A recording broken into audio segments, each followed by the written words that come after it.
حیوانات کے ساتھ مہربان ہوں وہ یقیناً انسانوں کے ساتھ بہت زیادہ مہربان ہوگا. خاص طور پر وہ ہستی جسے اللہ نے اس مقصد کے لیے اپنا رسول بنا کر کے بھیجا ہو کہ وہ لوگوں کی تعلیم اور تربیت کا فریضہ انجام دے، ان کی رہنمائی کرے. دیکھیے، اگر اللہ چاہتا آپ صلی اللہ علیہ وسلم کو بکریاں چرانے کی ضرورت ہی پیش نہیں آتی. ایک تربیت کا مرحلہ تھا. آپ صلی اللہ علیہ وسلم نے جو بکریاں چرائی ہے اس میں امت کے لیے ایک درس بھی ہے. وہ کیا درس ہے؟ آپ نے جو بکریاں چرائی ہے اس میں امت کے لیے ایک اہم ترین درس یہ ہے کہ وہ اپنی روزی محنت کے ساتھ اپنے ہاتھوں سے کما کر حاصل کرے. بکریاں چرانا یہ بھی ہاتھ کی کمائی کی ایک قسم ہے. یہ تو اس میں امت کو درس دیا گیا ہے کہ وہ اپنی کمائی اپنی محنت سے حاصل کرے. صحیح بخاری کی روایت ہے، نبی کریم صلی اللہ علیہ وسلم نے فرمایا ما اکل احد طعاما خیر من ان یأکل من عمل یدہ. انسان کی بہترین خوراک وہ ہے جو اس نے اپنے ہاتھ کی کمائی سے حاصل کی ہے. پھر نبی نے فرمایا وَإِنَّ نَبِيَّ اللَّهِ داؤد علیہ السلام، اللہ کے نبی داؤد علیہ السلام كَانَ يَأْكُلُ مِنْ عَمَلِ يَدِهِ، اپنے ہاتھ کی کمائی سے کھایا کرتے تھے.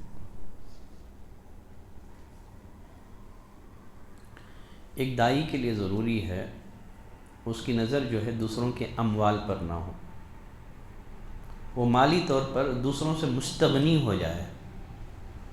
اس کا فائدہ کیا ہوگا؟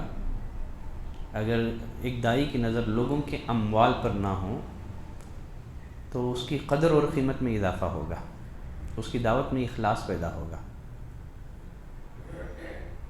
اور پوری جرت اور بہادری کے ساتھ وہ دعوت کا کام کر سکے گا. جو داعی دوسروں کے احسان تلے دبا ہوا ہو، کیا وہ کبھی حق بیان کر سکتا ہے؟ جو لوگوں سے صدقہ لیتا ہو، خیرات لیتا ہو، کیا وہ بے باکی کے ساتھ حق بیان کر سکتا ہے؟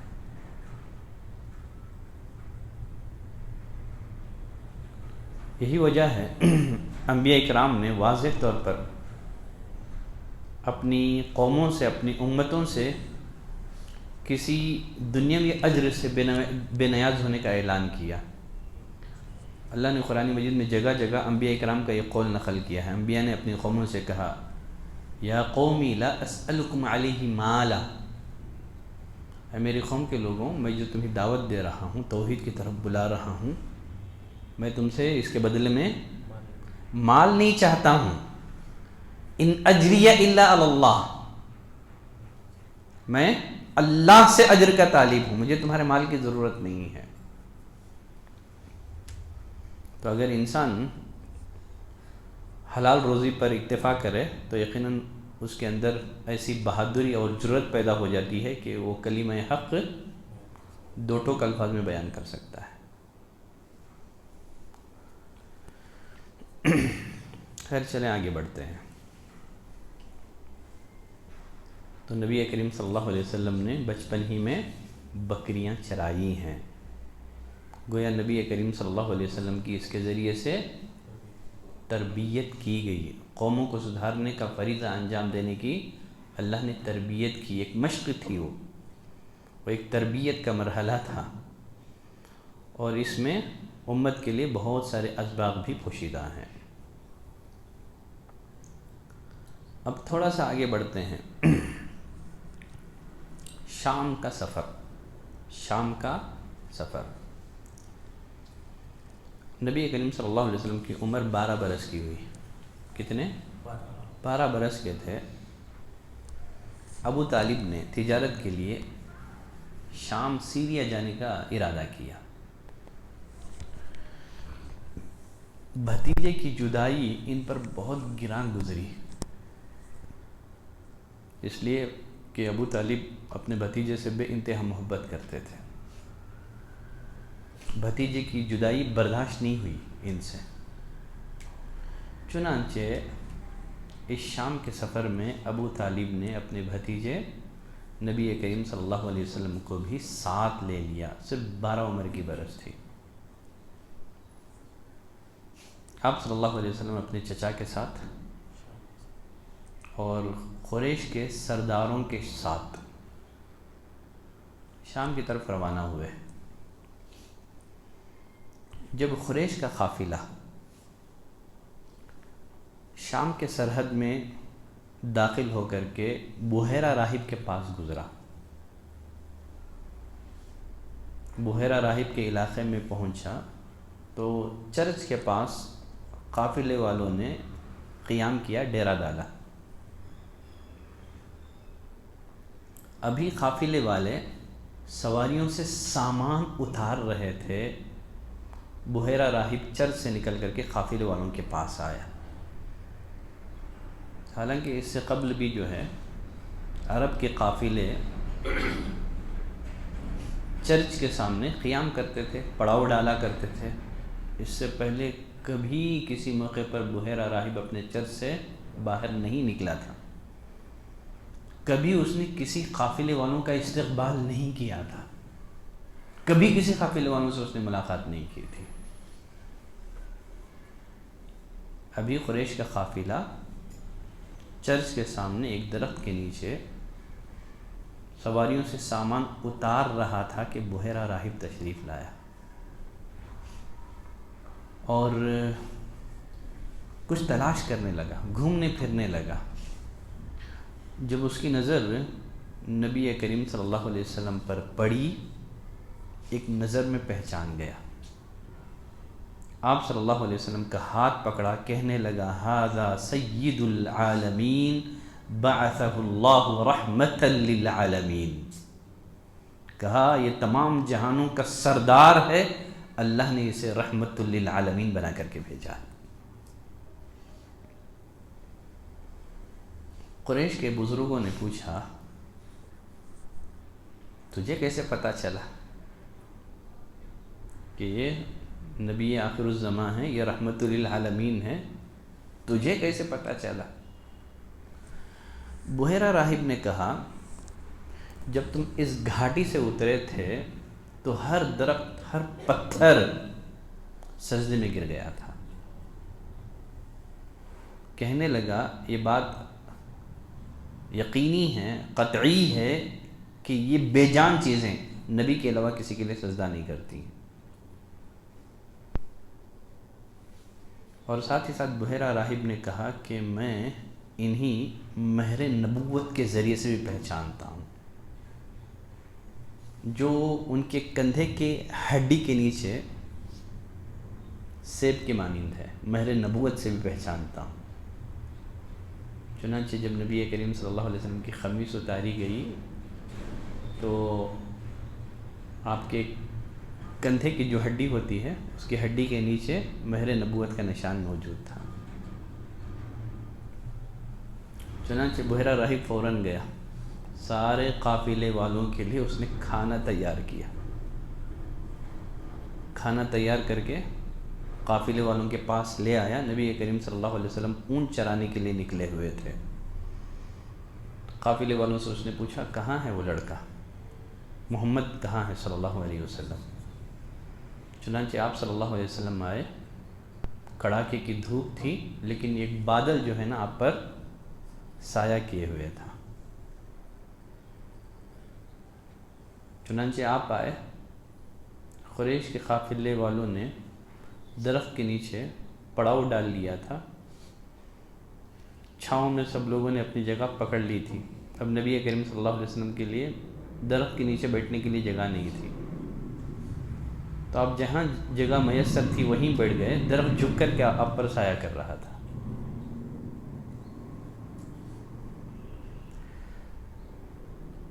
کھانے وغیرہ سے فارغ ہونے کے بعد بحیرہ راہب نے قریش کے قافلے والوں کو نصیحت کرتے ہوئے کہا کہ اس بچے کو آگے مت لے کر کے جانا، اگر رومی لوگ اس بچے کو جان لیں گے، پہچان لیں گے تو پھر قتل کر دیں گے، اس لیے کہ روم کے لوگ جانتے تھے کہ جب نبی آخر الزمان کی آمد ہوگی روم پر ان کا جو ناجائز قبضہ ہے نا وہ ختم ہو جائے گا۔ ڈرے ہوئے تھے، جانتے تھے۔ ابھی بحیرہ راہب قافلے والوں سے مخاطب تھا کہ اس بچے کو آگے نہ لے جایا جائے، اتنے میں روم کے 7 لوگ آ گئے، آ کر کے کہنے لگے کہ ہمیں خبر ملی ہے کہ اس وقت کا نبی اس ماہ پر ایک سفر پہ نکلے گا۔ بحیرہ راہب جو ہے کسی بھی طرح سے ان کو نصیحت کی، ان کو بتایا دیکھو مجھے بات بتاؤ، اگر اللہ تعالیٰ کسی کام کا ارادہ کرے تو کیا کوئی شخص اللہ کے اس ارادے کو روک سکتا ہے؟ رومی لوگوں نے کہا کہ نہیں روک سکتا، بادشاہ کی طرف سے، حاکم وقت کی طرف سے بھیجا گیا تھا، اس بچے کو تلاش کر کے، اس نبی آخر الزمان کو تلاش کر کے لایا جائے۔ بحیرہ راہب نے انہیں سمجھا کر کے واپس کر دیا۔ پھر اس کے بعد قریش کے قافلے والوں سے اس نے پوچھا کہ میں اللہ کی قسم دیتا ہوں بتاؤ اس بچے کا سرپرست کون ہے؟ انہوں نے کہا ابو طالب۔ تب راہب نے ابو طالب کو اللہ کا واسطہ دے کر کہنے لگا کہ اس بچے کو واپس مکہ بھیج دو۔ چنانچہ ابو طالب نے نبی کریم صلی اللہ علیہ وسلم کو واپس مکہ بھیج دیا۔ اس واقعے سے معلوم ہوا کہ اہل کتاب رسول اللہ صلی اللہ علیہ وسلم کی صفات کو اور ساتھ ہی آپ کے آنے کے زمانے کو اچھی طرح جانتے تھے،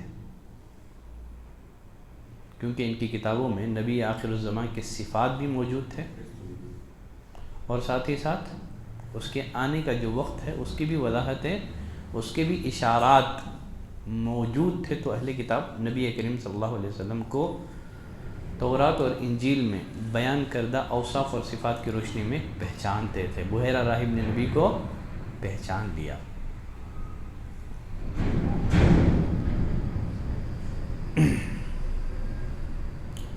چلیں تھوڑا سا آگے بڑھتے ہیں۔ جب آپ صلی اللہ علیہ وسلم کی عمر 20 برس کی ہوئی، ذی قعدہ کے مہینے میں عکاظ کے بازار میں ایک لڑائی پیش آئی تھی۔ اس لڑائی میں ایک طرف قریش اور کنانہ کے قبائل تھے اور دوسری طرف قیس اور غیلان کے قبائل تھے۔ دونوں میں گھمسان کی لڑائی ہوئی۔ فریقین کے کئی آدمی مارے گئے۔ اس جنگ کا نام کیا ہے؟ جنگ فجار۔ جنگ فجار۔ کئی آدمی مارے گئے۔ بالآخر فریقین نے صلح کر لی اور انہوں نے یہ طے کیا کہ دونوں طرف کے مقتولین جو ہے گنے جائیں گے، دونوں طرف کے مقتولین گنے جائیں گے، جدھر زیادہ ہو ادھر والے زائد مقتولین کا خون بہا لے لیں گے۔ بالآخر لڑائی رک گئی، انہوں نے صلح کر لیا۔ اس جنگ میں آپ صلی اللہ علیہ وسلم بھی شریک تھے، اپنے چچاؤں کو تیر تھمایا کرتے تھے۔ تو ایک تو نبی کریم صلی اللہ علیہ وسلم کے اندر شجاعت اور بہادری پیدا ہو گئی اور جنگ کی عملی مشق بھی ہو گئی، جنگ کی عملی مشق بھی ہو گئی جنگ فجار سے۔ اس جنگ کو جنگ فجار کا نام کیوں دیا گیا ہے؟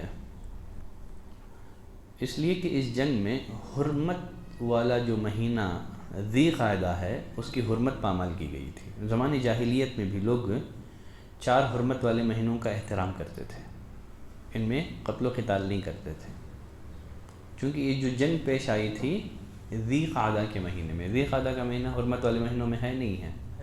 ہے، چونکہ ذی قعدہ کے مہینے میں یہ لڑائی پیش آئی تھی۔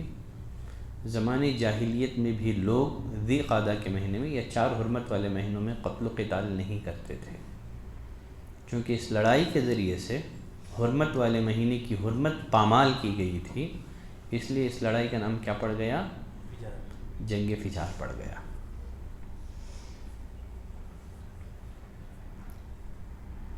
اور پڑھیں گے، چلیں۔ جنگ فجار کے تقریباً 4 ماہ کے بعد حلف الفضول کا معاہدہ پیش آیا۔ کیا ہے؟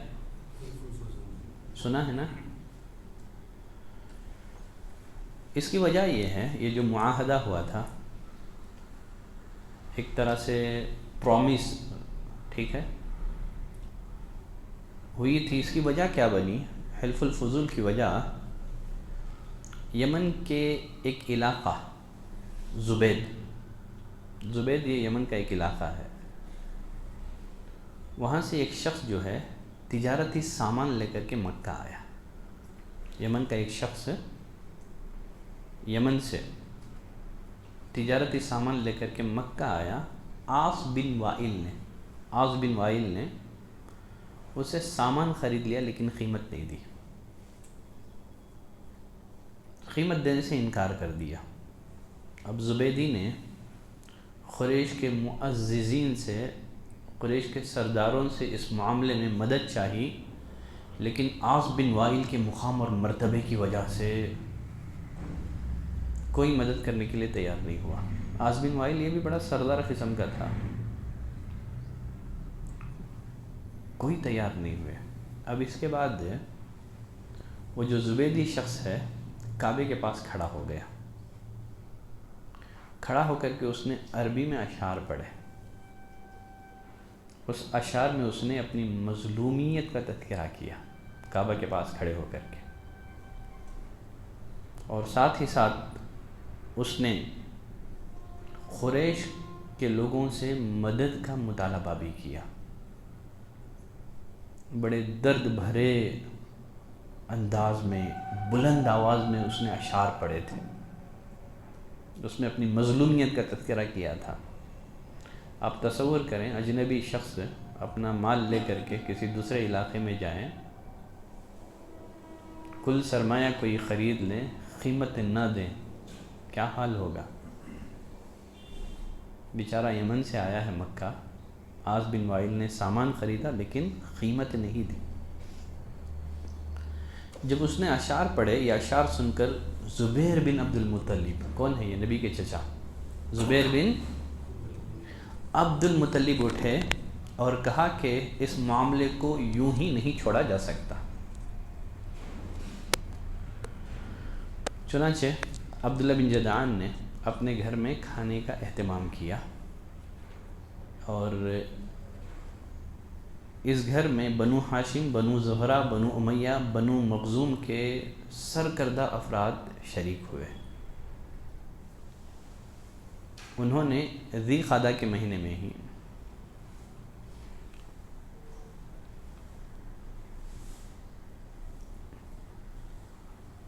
نہیں چلے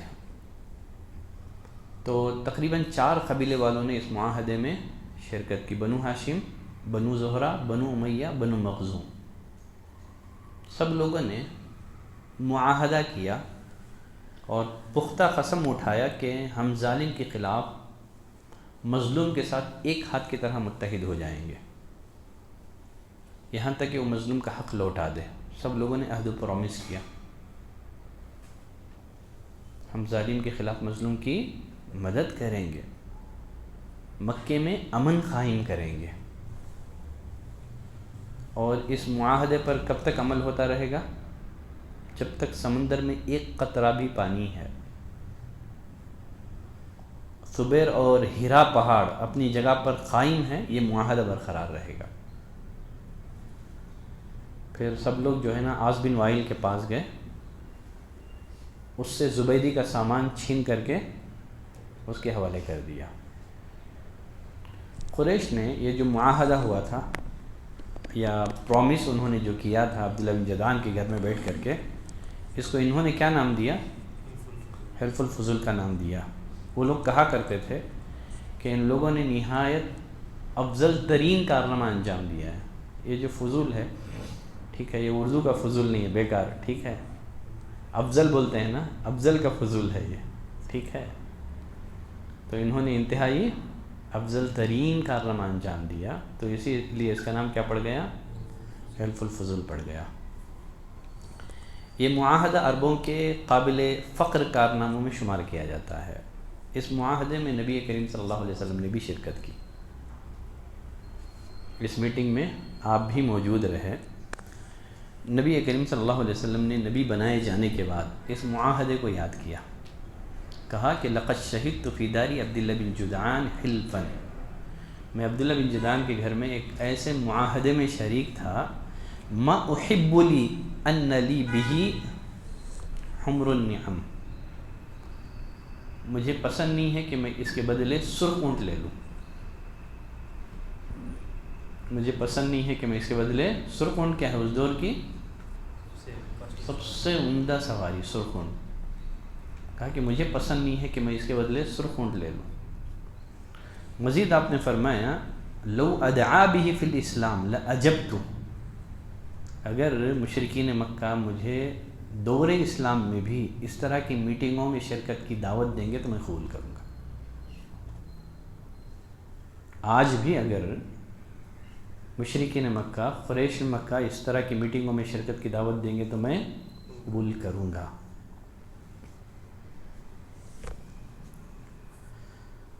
یہ جو حلف الفضول میں نبی کریم صلی اللہ علیہ وسلم کی شرکت ہے، اس سے ہمیں کیا باتیں سمجھ میں آئی؟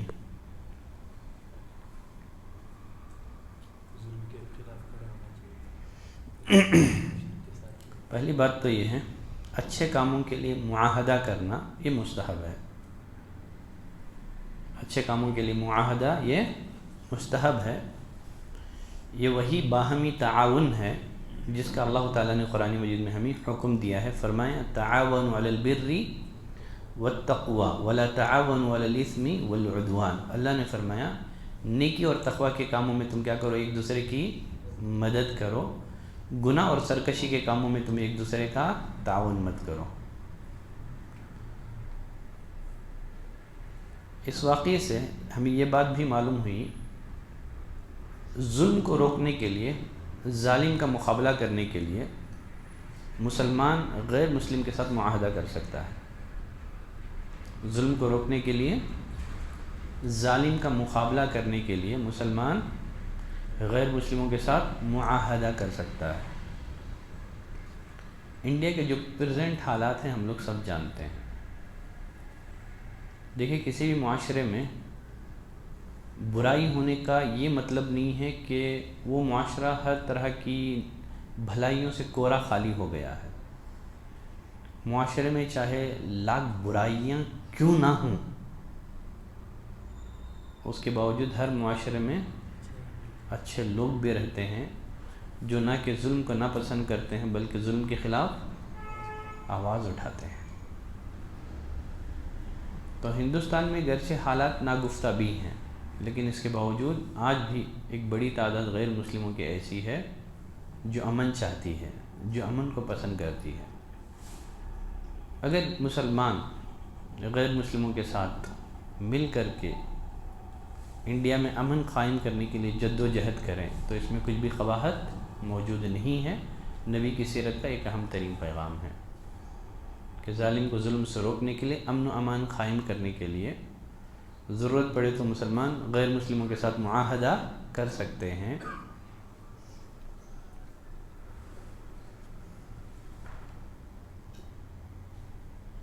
لیکن یہاں ایک بات ذہن میں رکھیں،